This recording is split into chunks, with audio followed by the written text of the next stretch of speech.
देश का सबसे बड़ा घोटाला चंदे का धंधा के रूप में भारतीय जनता पार्टी ने किया है। जो इन्होंने कंपनियों से चंदा लिया उसको उजागर करना चाहिए। उजागर करने से डर क्यों रही मोदी सरकार? ये मोदी की गारंटी पे ये जो है ऐप जो चल रहा था, महादेव ऐप जो है मोदी के गारंटी पे आज संचालित हो रही है। इलेक्ट्रिकल बॉन्ड के माध्यम से चंदा वसूली किया है, बहुत सारे कंपनियों को उपकृत किया है और करोड़ों के ठेके दिए हैं। इलेक्टोरल बॉन्ड मामले में एसबीआई के द्वारा चंदा देने वालों की सूची उजागर देने के बाद अब कांग्रेस एग्रेसिव मोड में आ गई है।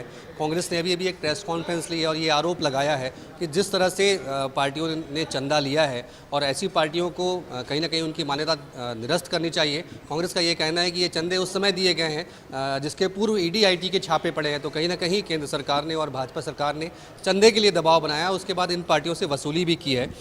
जिला कांग्रेस कमेटी अध्यक्ष हमारे साथ मौजूद हैं, उनसे हम बात करेंगे। इलेक्टोरल बॉन्ड को लेकर प्रेस कॉन्फ्रेंस कांग्रेस हर जिले में ले रही है, किस तरह के आरोप इसमें लगाए जा रहे हैं? देखिए, चुनावी चंदा के इस महाघोटाले में भारतीय जनता पार्टी का चाल चरित्र उजागर हो गया है। बहुत सारी कंपनियां इस बात को जो चुनावी चंदा दी हैं उसमें जो बात सामने आई है कि कुछ कंपनियों को भारतीय जनता पार्टी ने बड़े ठेके और बड़े काम देकर उपकृत किया है और उनसे चंदा लिया है, और कुछ कंपनियों के ऊपर सरकारी एजेंसियों का दुरुपयोग करके जो 25 दिसंबर से लेकर 19 मई तक लोगों को डरा धमकाकर और उनके ऊपर जब रेड कराते हैं, रेड की तारीख के बाद वो चंदा जमा करते हैं और उसके बाद रेड की कार्रवाई रुक जाती है।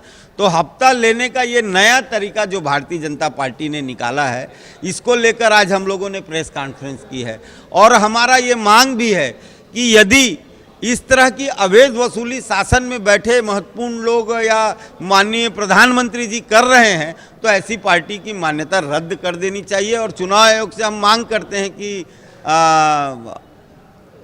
भारतीय जनता पार्टी को चुनाव लड़ने से रोकना चाहिए। आप लोगों ने कुछ तथ्य भी बताया है कि कब कब रेड पड़ी है, उसके बाद किस तरह से इसमें राशि ली गई है चंदे के रूप में, किस तरह के आंकड़े हैं जो सामने आए? हम लोगों ने पूरी सूची जारी की है और ये लगभग देश के सामने है।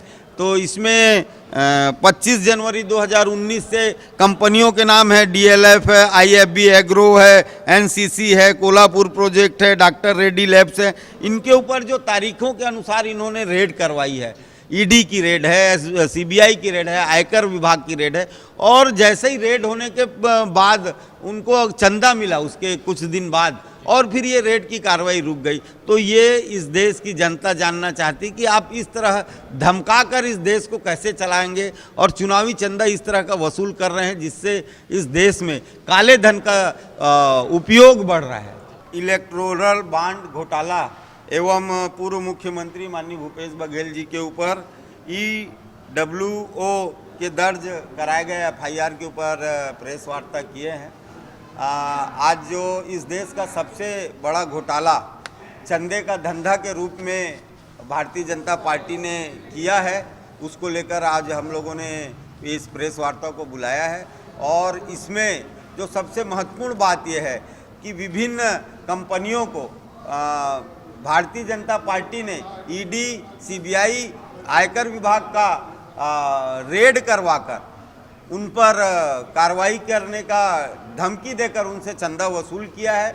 आपको मैं बता देना चाहता हूं कि इस देश में लगभग 16 लाख कंपनियां रजिस्टर्ड हैं और जिसमें 300 कंपनियां ही केवल चंदा देती हैं। और जो सबसे महत्वपूर्ण बात है कि 30 कंपनियां ऐसी हैं जो 500 करोड़ से ज़्यादा का चंदा देती हैं। तो इसमें भारतीय जनता पार्टी ने उन कंपनियों को अनैतिक लाभ दिलाकर इलेक्ट्रिकल बॉन्ड के माध्यम से चंदा वसूली किया है, बहुत सारे कंपनियों को उपकृत किया है और करोड़ों के ठेके दिए हैं। तो किसी को डराकर और किसी को लाभ पहुंचाकर भारतीय जनता पार्टी ने लगभग 16,000 करोड़ रुपए का चंदा वसूल किया है। और इससे पूर्व भी चुनाव आयोग एवं गवर्नर एसबीआई ने इस बात का कहा था कि इस तरह के विधेयक लाने से निश्चित तौर पर काले धन का दुरुपयोग बढ़ेगा और कांग्रेस पार्टी लगातार इसका विरोध करती करती आई है कि भाई इस तरह के आप विधेयक न लाएं और इस तरह का चंदा वसूली न किया जाए। सबसे जो शर्मनाक बात है कि जब कांग्रेस पार्टी ने सुप्रीम कोर्ट में इसकी याचिका लगाई तो शासन के पक्ष ये रखा गया कि देश की जनता को इस इलेक्ट्रिकल बॉन्ड का बारे में जानने की आवश्यकता नहीं है। माननीय सुप्रीम कोर्ट ने अपने निर्णय में कहा कि चंदा जो भारत की जनता है वो आपको शासन के लिए चुन सकती है, तो चंदा लेने का जानकारी क्यों नहीं हो सकती है। इसलिए उनके निर्णय के बाद, फटकार के बाद आज इलेक्ट्रिकल बॉन्ड का ये बड़ा घोटाला सामने आया है और भारतीय जनता पार्टी का चाल एवं चरित्र इस देश के सामने उजागर हो गया है। क्या कुछ इस पूरे मामले में कांग्रेस अब क्या कुछ कदम उठाने वाली है? देखिए, जहाँ तक मोदी सरकार की बात है, बड़े बड़े दावे करती है, पारदर्शिता की बात करती है। जो इन्होंने कंपनियों से चंदा लिया उसको उजागर करना चाहिए। उजागर करने से डर क्यों रही मोदी सरकार? क्योंकि मोदी सरकार दबाव से इनसे चंदा ली है। जो चुनाव में खरीद फरोख्त कर रहे हैं, विधायक सांसद खरीद रहे हैं, ये सब काम इस पैसे से मोदी इस्तेमाल कर रहे हैं और देश की जनता भली भांति सबको समझ रही है। और चूँकि देश की जनता को मालूम ना हो कि किससे हमने कितना चंदा लिया, ये सोचकर इन्होंने विधेयक ला के उसमें गोपनीयता बरतने की बात कही थी, परंतु माननीय सुप्रीम कोर्ट के निर्देश से गोपनीयता भंग हुई, उजागर हुई है और इसमें 19,000 करोड़ का भ्रष्टाचार भारतीय जनता पार्टी ने किया है। ये पूरे देश की जनता ने देखा है। दूध का दूध पानी का पानी हुआ। पूरा दूध का दूध पानी के पानी हो गया। पूरे मामले में लगातार कांग्रेस हर जिले में प्रेस कॉन्फ्रेंस कर रही है और प्रेस कॉन्फ्रेंस करके न सिर्फ केंद्र सरकार को घेरा जा रहा है बल्कि सीधे सीधे बीजेपी की मान्यता रद्द करने की मांग भी कांग्रेस कर रही है। क्या कहेंगे इस पूरे मामले में?